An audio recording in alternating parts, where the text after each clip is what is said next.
Welcome to Almost Daily Videos. My name is Susan Vance. I belong to SNAP, Survivors Network of Those Abused by Priests. If you want to know more about our mission, please go to snapnetwork.org. This is day 28 of Hold Them Accountable.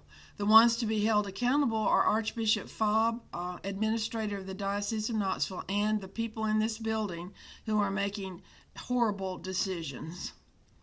We now have 2 pornography priests in the Diocese of Knoxville, and one of them has been identified, Father Antony Punnackal. The other is yet to be identified. The Knoxville News Sentinel has an investigative reporter named Tyler Whetstone who has done an article to inform you about what happened in the Antony Punnackal criminal case. He was acquitted, but we now find out what was in the court record that was never shown to the jurors. Pornography, between 900 and 1100 images depicting bestiality, gay porn, male and female, among other things. But what is most troubling in many ways is the search history of Father Punnackal. He searched on Honduran sex and Hondurans for sex minutes before this Honduran asylum-seeking mother of 3 came in to see him for grief counseling. And that was what the whole trial was really about. Her allegation of sexual battery, sexual abuse by this priest. On June 29th, Tyler Whetstone reports on the hearing in Sevier County in which the pornography on the laptop was discussed. Now, the judge ruled in August that it was prejudicial and had to be kept out of the criminal case. This prejudicial has many definitions. One is harmful or influencing people unfairly. So the judge thought that the fact of all of this pornography and the search for Honduran women was somehow prejudicial. Well, I'd like to tell you what was really prejudicial against the victim herself, and I'll tell you about that.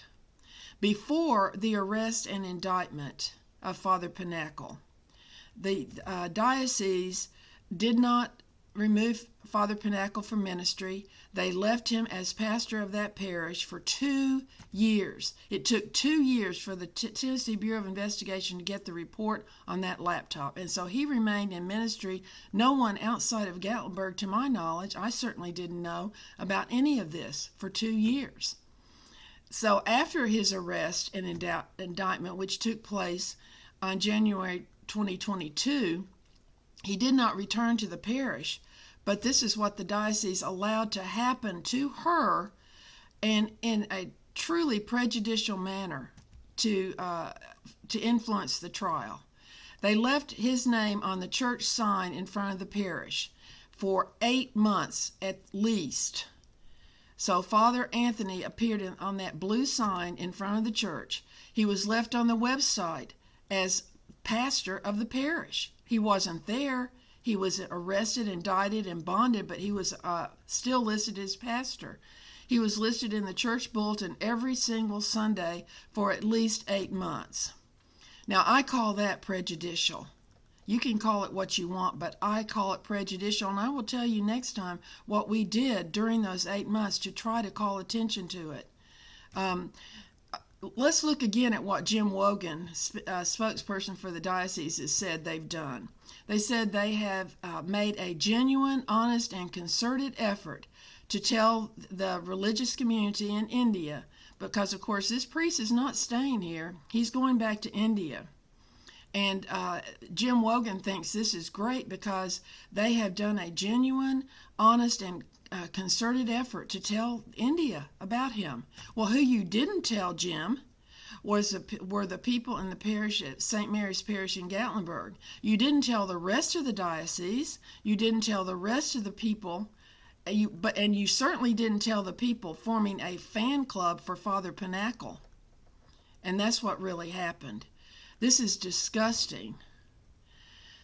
We'd like you to call the diocese and tell them that you consider their actions horrible. 865-584-3307. Also, go to angrycatholic.com and listen to episode 221 about the porno priest in Knoxville. You can also see the rest of these videos at youtube.com/snaptn. We're not finished with this by a long shot. I'll see you tomorrow.